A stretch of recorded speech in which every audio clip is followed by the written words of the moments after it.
కొన్ని స్పెసిఫిక్ డైట్స్కి మనకు ప్రతి ఒక్కళ్ళకి అలర్జీ ఉంటుంది. ఇప్పుడు నేనున్నాను, స్వీట్ తింటే నాకు సైనసైటిస్ వస్తుంది. అంటే ఎందుకు అంటే కొంతమందికి కొన్ని రకాలు అలా, కొంతమందికి పులుపు తింటే విపరీతమైన మంట వచ్చేస్తుంది, కొంతమందికి స్వీట్స్ తింటే విపరీతమైన రిఫ్లక్స్ వచ్చేస్తుంది.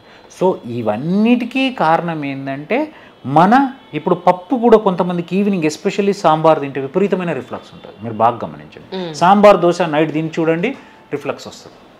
అది ఏంటి అని అంటే ఆ గ్యాస్ట్రైటిస్ ఆల్రెడీ కంపోనెంట్ ఉంది. గ్యాస్ట్రైటిస్ ఎంతో కొంత స్టమక్ వాల్ ఇన్ఫెక్షన్ ఉంది. అది హెచ్ పైలోరీ వలన, ప్రీవియస్ ఇయర్ డైట్ వలన, లేకపోతే నీకున్న టైప్ ఏ పర్సనాలిటీ స్ట్రెస్ వలన ఓవరాల్గా ఎసిడిటీ ఎక్కువ ఉంది.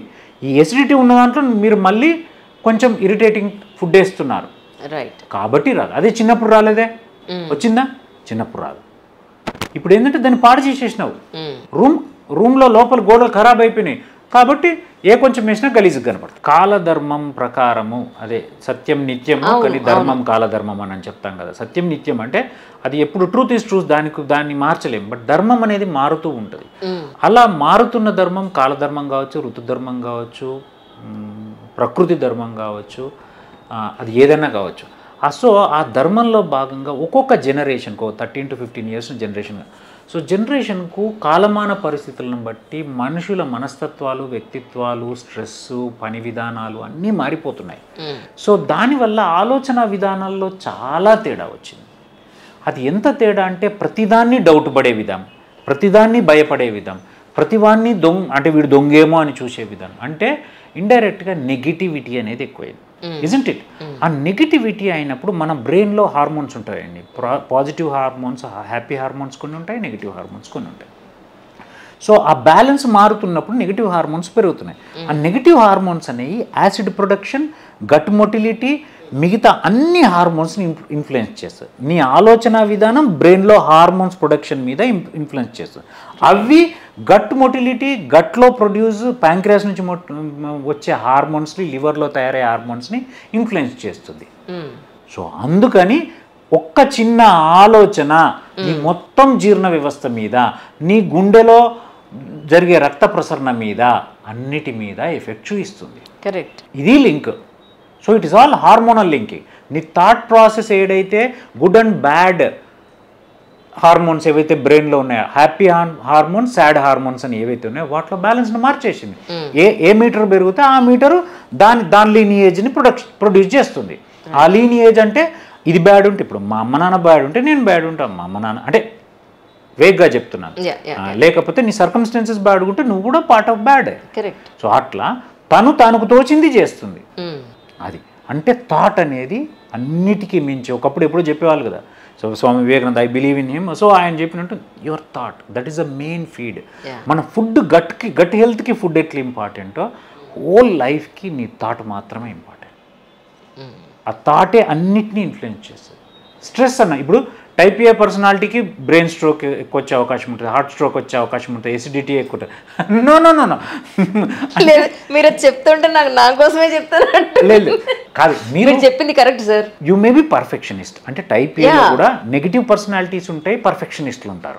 ఇంట్లో అందరూ అదే అంటారు, ఆ వస్తువు అక్కడే ఉండాలి, యూఆర్ పర్ఫెక్ట్, పర్ఫెక్షనిస్ట్, దానికి అసలు తట్టుకోలేరు అని అంటారు అందరూ. అది నాలో కొంచెం కంపోనెంట్ ఉంది. నేను రాగానే చిన్న చెత్తబడ్డా కానీ నాకు చిరాకు వచ్చేస్తుంది.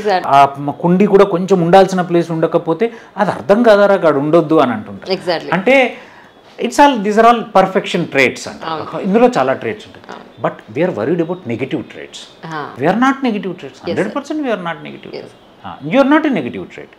సో ఆ ఇన్ఫ్లుయెన్స్ అనేది చాలా బ్యాడ్గా హెల్త్ని ఖరాబ్ చేస్తుంది. లివర్ పాడైపోవడానికి మీరు చాలా సార్లు రీజన్స్ చెప్పారు. Alcohol, hepatitis B, hepatitis C and diet. కానీ హెపటైటిస్ బి అండ్ సికి ఏ ఏజ్ వరకు వాళ్ళు వ్యాక్సినేషన్స్ వేయించుకోవచ్చు అండి? అసలు ఉన్నాయా వాటికి? ఎప్పుడైనా అండి వ్యాక్సినేషన్కి ఉన్నాయి కదా. హెపటైటిస్ బికి అయితే ఫుల్ వ్యాక్సినేషన్ ఉంది, సికి లేదు. కానీ బికి ఫుల్ వ్యాక్సినేషన్ ఎప్పుడైనా వేసుకోవచ్చు. పుట్టినప్పటి నుంచి వేస్తున్నారు. ఇప్పుడు మన పిల్లల ప్రోటోకాల్లో వ్యాక్సినేషన్ ఉంది. అంటే మామూలు పీడియాట్రిక్లో పుట్టగానే వాళ్ళకి ఒక ప్రోటోకాల్ ఇస్తారు. So there is no age limit for that? No no no hepatitis B no no no ఎవరికైనా చేసుకోవచ్చు. 016 ఎవరికైనా చేసుకోవచ్చు. ఎవరికైనా ఇప్పుడు మేమంతా మాకే అవేర్నెస్ లేక మేము ఎంబీబీఎస్కి వచ్చినాక చేయించుకున్నాం.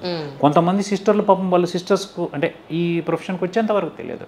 మెడికల్ హెల్త్ ఇప్పుడు నా సెక్రటరీలు నా మేనేజర్లు అంతా ఇంటికి వచ్చిన తర్వాత చేయించాలి. ఎప్పుడైనా చేయించవచ్చు. దానికి రీజన్స్ మీరు చెప్పినప్పటికీ I don't want to repeat it again and again. కానీ ఒకసారి లివర్ పాడవడం స్టార్ట్ అయింది అని అనడానికి, పూర్తిగా పాడైపోయింది అనడానికి కొన్ని ఉండే సిమ్టమ్స్ మా కోసం. ఒక మనిషికి జాండీస్ వస్తుంది, కడుపులో నీరు చేరుతుంది, కాళ్ళ వాపులు వస్తున్నాయి, నడుస్తుంటే ఆయాసం అవుతుంది, యూరిన్ తక్కువ వస్తుంది అంటే, లేదా ఓష్ తప్పిపోవడం అంటే ఏంది, పేషెంటు పగటిద్ర రాత్రికి ఆ టైమింగ్ మారడం, సరిగ్గా గుర్తుపట్టలేకపోవడం, ఓరియంటేషన్ లేకపోవడం, టైం ప్లేస్తో ఓరియంటేషన్ లేకపోవడం, రేర్ సెనరియోలో ఫిట్స్ రావడము, కోమాలోకి వెళ్ళిపోవడము, అండ్ రక్తవాంతులు కావడం, మోషన్ నల్లగా పోవడం. ఇవన్నీ అయినాయి అంటే లివర్ పోయినట్టే లెక్క. 99% పోయినట్లే. మాకు పద్ధతిలో చైల్డ్ స్కోరింగ్, మెల్డ్ స్కోరింగ్ అని ఉంటుంది. ఇప్పుడు మేము లివర్ ట్రాన్స్ప్లాంట్ చేయాలనుకో మెల్డ్ స్కోర్ 14 దాటితే ట్రాన్స్ప్లాంట్కి వెళ్ళిపోతాం. అట్లా మాకు సైంటిఫిక్గా ఉంటుంది.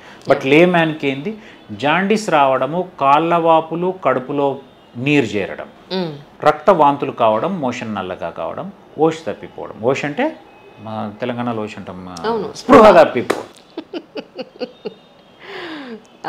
అమీబియాసిస్ నిజంగా ఇప్పుడు ఉందా సార్ జనాల్లో, చూస్తున్నారా మీరు? కంటామినేషన్ ఎక్కువైంది. మొన్న ఏదో పేపర్లో ఏదో మ్యాగజైన్లో రాసినట్టు గుర్తు, adulterated food, contaminated food, stored food highest వాడుతుంది మన హైదరాబాద్లో అని. అంటే మనకి ఇండియాలో ఫుడ్ ఈజ్ అ సెలబ్రేషన్ అండి. ఫుడ్ మీద స్పెండ్ చేయడానికి మనం వెనక్కి రాము. అండ్ అట్లనే బిజినెస్లో కూడా highest profitable business, people think that it is a food business. So with that ఏదైనా ఒక స్టేజ్ దాటితే పక్కదారులు పడుతుంది, తప్పుదారులు పడుతుంది. So stored food, adulterated food, contaminated food చాలా వాడుతున్నాం. అంటే ఫుడ్ హ్యాండ్లింగ్ చాలా ఇంపార్టెంట్ అండి. ఇప్పుడు మీరు ఎంత పొద్దున వంట చేసి వచ్చినా 100 సార్లు కడుక్కొని, చేతులు కడుక్కొని, గిన్నెలు కడిగి చేసి హైజీనిక్గా చేసి వస్తారు. వై దే విల్ డూ అండి, వై దే విల్ డూ. వాడే క్లీన్ చేస్తాడో వాడే ఇది, వాడి గోళ్ళు చూస్తే మొత్తం మట్టే ఉంటుంది. అబ్సల్యూట్లీ. ఇంకా అమీబియాస్ ఏమొస్తుంది? గట్టిగా చెప్పాలంటే ఆ చేతులు వాడు ఎక్కడ గోక్కుని వాడు ఏం చేశాడో, ఆ ఫుడ్ ఎలా మళ్ళాంటి వాళ్ళు మాట్లాడితే ఫుడ్ బయట తినరేమో సార్, అది బెటరేమో. అస్సలు తినలేము నిజంగా చెప్తాను. ఇప్పుడు మీరు బాగా గమనిస్తే గత 4-5 ఏళ్ళుగా మీరు బయట తినడం తగ్గిపోయి ఉంటుంది. అమ్మో, అసలు నేను ఎప్పుడు లేదు సార్. మేమే అప్పుడప్పుడు అనిపిస్తుంది ఏంది బయట అసలు తినాలంటే ఇంత ఆలోచిస్తున్నాం. అవును నిజంగా. తర్వాత పిల్లలకి చాలామంది డాక్టర్స్ చెప్తారు సంవత్సరంలో ఒక్కసారన్నా పాములకి మెడిసిన్ వేయాలి అని, వామ్స్కి నో వామ్స్ అని. Is it right sir? Actually వేయాల్సి చిన్నవాళ్ళకి కానీ పెద్దవాళ్ళకి కానీ ఎలా వాడతారు, ఎందుకు వాడతారు? నట్టలకు ఏదైతే వామ్స్కి ఎందుకు వేయాలి అని అంటే, ఎంత కాదనుకున్నా పిల్లలు కంటామినేటెడ్ ఫుడ్ వాడతారు. అంటే కింద చేతులు పెట్టడం. ఇప్పుడు మనము టేబుల్ మీద, ఇప్పుడు హోటల్కి వెళ్తే టేబుల్ మీద అస్సలు చేతులు పెట్టాం తినక. మీరు బాగా గమనిస్తే కడుక్కొని వచ్చి ఇట్లా పెట్టుకుంటాము, తినేటప్పుడు హ్యాండిల్ చేస్తాం. బట్ పిల్లలు అట్లా కాదుగా, నోట్లో వేలు పెట్టుకుంటారు, ఏది పడితే అది పెడతారు. అండ్ ఇప్పుడు ఇంకోటి ఏంటి, ఇప్పుడు జనరేషన్ పిల్లలు ఓవర్ హైజీనిక్గా పెరుగుతున్నారు యాక్చువల్గా. బట్ మనప్పుడు అయితే మొత్తం మట్టిల్నే ఆడుకునే వాళ్ళం, దుబ్బా పెండ అన్నిట్లలో ఉండేవాళ్ళం కాబట్టి, so chances of contamination will be very high. And ఒక్కటి చెప్తానండి, గుర్తుపెట్టుకోండి, అతి సర్వత్రా వర్జే. ఏది అతేనా అది నీట్నెస్ వల్ల వచ్చే రోగాలు వచ్చినాయి తెలుసా? దాన్ని వెస్టర్న్ డిసీజ్ అంటాం. ఏంటి అంటే Crohn's disease, ulcerative, those are all disease of hygiene. అందుకే ఒక వయసు వరకు 2 to 3 years వరకు పిల్లల్ని మట్టిలో ఆడుకొని అలా కంటామినేటెడ్ ఫుడ్, ఆ స్ట్రీట్ ఫుడ్ పెట్టాలి, నోట్లో వేలు పెట్టించుకోవాలి, యాంటీబయాటిక్లు వాడొద్దు, తల్లిపాలు తాగాలి. ఎవరైతే తల్లిపాలు తాగుతారో, రీజనబ్లీ గుడ్ కంటామినేటెడ్ ఫుడ్ తింటారు, ఆర్ ఎక్స్పోజర్, అంటే కంటామినేట్ అంటే మరి ఖరాబ్ అయింది పెట్టమని నా ఉద్దేశం కాదు, multiple varieties and types of ఫుడ్కి ఎక్స్పోజ్ అవుతారు. అండ్ ఎవరైతే ఫస్ట్ 6 months నుంచి 1 yearలో యాంటీబయాటిక్స్ వాడరో వాళ్ళలో గుడ్ బ్యాక్టీరియా చాలా బాగుంటుంది, వాళ్ళలో ఇమ్యూనిటీ బాగుంటుంది.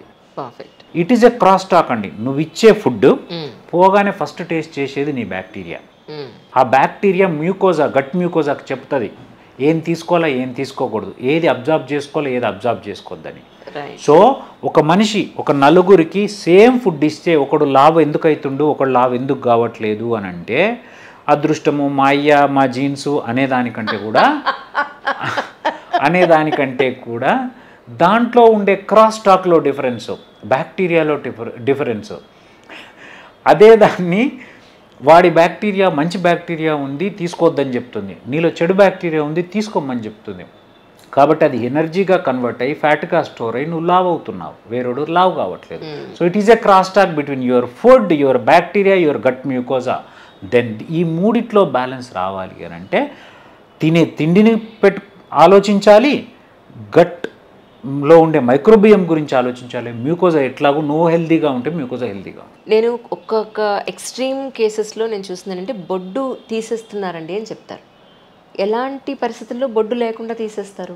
అంబులికల్ హెర్నియాలు వస్తే తీసేస్తాము, లేదా ఏదైనా అంబులికల్ సైనస్ బార్ ఫిస్టులాలు, అక్కడ కొన్నిసార్లు పైల్నాయిడల్ సైనస్ లాగా హెయిర్ వల్ల ఇన్ఫెక్షన్ వస్తే అట్లాంటప్పుడు తీసేస్తాం తప్ప ఇన్ జనరల్ తీయమండి. యూజువల్గా few things are very sensitive for anyone, especially the girl child. So it may be limbs, apart from limbs and eyes and జ్ఞానేంద్రియాలు కాకుండా లిమ్స్ కాకుండా few things we take very seriously. It may be breast, it may be umbilicus, it may be penis. ఇట్లాంటి వాటిని చాలా high level of కన్సెంట్తోనే చేస్తాం మేము. ఒక పేషెంట్కి అంబిలికస్ తీసేయాలంటే వీ ఎక్స్ప్లెయిన్ దెమ్. ఒక పేషెంట్కి ఒక లింబ్ తీయాలి అంటే అప్పర్ లింబులో ఉంటే we take their own consent. Just like that we won't take it out. Umbilical హెర్నియాలు వచ్చినప్పుడు, అంబిలికల్ బాగా అది షేప్ అవుట్ అయిపోయి మొత్తం బాగున్నప్పుడు వీ హ్యావ్ టు రిమూవ్ అన్నప్పుడు తీస్తాము. లేదా అంబిలికల్ సైనస్ వచ్చినప్పుడు, అంబిలికల్ ఫిస్టులా వచ్చినప్పుడు. యూజువల్గా అంబిలికస్ తీయడం అనేది అన్లైక్. బొడ్డు ఉండడం వల్ల ఉపయోగం ఏంటి సార్? చాలా ఒక స్టిగ్మా మనకు కవులు వర్ణించి దాని కానీ ఏం లేదండి. ఇప్పుడు మన చెవిలో వచ్చేదాన్ని మనం క్లీన్ చేసుకుంటాం, మన కళ్ళలో వచ్చే పుసుకుల్ని క్లీన్ చేసుకుంటాం, అలా ముక్కులో నోట్లో అన్ని క్లీన్ చేసుకుంటాం. ఇలాగే బొడ్డులో కూడా కొంత చెత్త మట్టి అనేది ఫామ్ అవుతుంటుంది. హెయిర్ ఫాలికల్స్ వెళ్ళి అంబిలికల్ సెప్సిస్ తయారవుతుంది. ఎందుకు చెప్పనా, దాంట్లో హెయిర్ ఫాలికల్ వెళ్ళిపోయిన తర్వాత అదంతా ఒక మడ్ చేరి సరిగ్గా క్లీన్ చేసుకోవడం, అట్లాంటి టైంలో అంబిలికస్ తీసేస్తాం. సో క్లీన్ చేసుకోవాలి అయితే అందరు చేసుకోవాలి, వేరే ఆప్షన్ లేదు. బాడీలో every part you should clean అండి, లేకపోతే ఏదైనా ఖరాబ్ అవుతుంది. రైట్. మెయింటెనెన్స్ చెట్టు పెట్టగానే నడిపోదుగా, చెట్టుకు నీళ్ళు పోయాలా, ఎరువు వేయాలా, కలుపు మొక్కలు తీయాలా. Whether it is a human relation or your body, always you should follow like ఒక ట్రీ. చెట్టు పెట్టడం కదా వదిలేసి. ఇప్పుడు అంజలి గారు నాకు ఫ్రెండ్ అయినంత మాత్రం సరిపోదు. అంజలి గారికి ఎప్పుడు వీలైనప్పుడు, రోజు గుడ్ మార్నింగ్ పెట్టి సతాయించకపోయినా కానీ కనపడ్డప్పుడు యోగక్షేమాలు కనుక్కోవాలి, కలిపోయినప్పుడు సహాయ సహకారాలు అందించుకోవాలి. ఒక చిన్న పొరపొచ్చాలు వచ్చినా దాన్ని తీసేసుకోవాలి. నీళ్లు పోస్తూ ఉంటేనే చెట్టు పెరుగుతుందండి, లేకపోతే ఎండిపోతుంది ఏ రిలేషన్ అయినా. ఈరోజు ఇంటర్వ్యూ అయిపోయిన తర్వాత నీ దారి అంటే ఒక 6 నెలల తర్వాత, ఏడాది తర్వాత ఇమ్లాకంటే ఆడేవాడని అడుగుతారు. ఇప్పుడు నేనేమనుకుంటున్నా అంటే ఇప్పుడు ఆల్ ఓవర్గా మనం ఒక సివిల్ సర్వెంట్ లాగా పైన అలా టచ్ చేసాం అన్ని. సో నెక్స్ట్ ఎపిసోడ్స్ ఎలా అనుకుంటున్నా అంటే హెల్త్ బొజ్జ లోపల ఉండే అన్ని పార్ట్స్ గురించి ఈచ్ ఎపిసోడ్ ఇన్ డీటెయిల్డ్గా చేద్దాం. ఈచ్ పార్ట్ వైజ్ వెళ్తే బాగుంటుంది. సెట్ క్వశ్చనర్స్ తెచ్చుకోండి. అంటే క్వశ్చనర్స్ అంటే మీకు అనిపించింది, మీకు జనరల్గా వచ్చాయి, మళ్ళీ క్వశ్చన్లు తెచ్చుకొని ఎక్కడో చూస్తే మీకు అదైతారో. నేను definitely I will do part especially cancer, obesity గురించి, క్యాన్సర్ గురించి, లివర్ ట్రాన్స్ప్లాంట్ గురించి, లాప్రోస్కోపిక్ హెర్నియాల, లాప్రోస్కోపిక్ సర్జరీల గురించి. ఇవి టచ్ చేస్తే మీ ద్వారా జనాలకు రీచ్ అయితే బాగుంటుంది. నేను చెప్పాను కదా, ఇది మనిషి గురించి చెప్పడము, నా వృత్తి గురించి చెప్పడం కూడా చాలా చాలా ఇంపార్టెంట్. లేకపోతే చెప్పినా కదా, మంచి మాట్లాడకపోతే చెడు మాట్లాడుతూనే ఉంటుంది.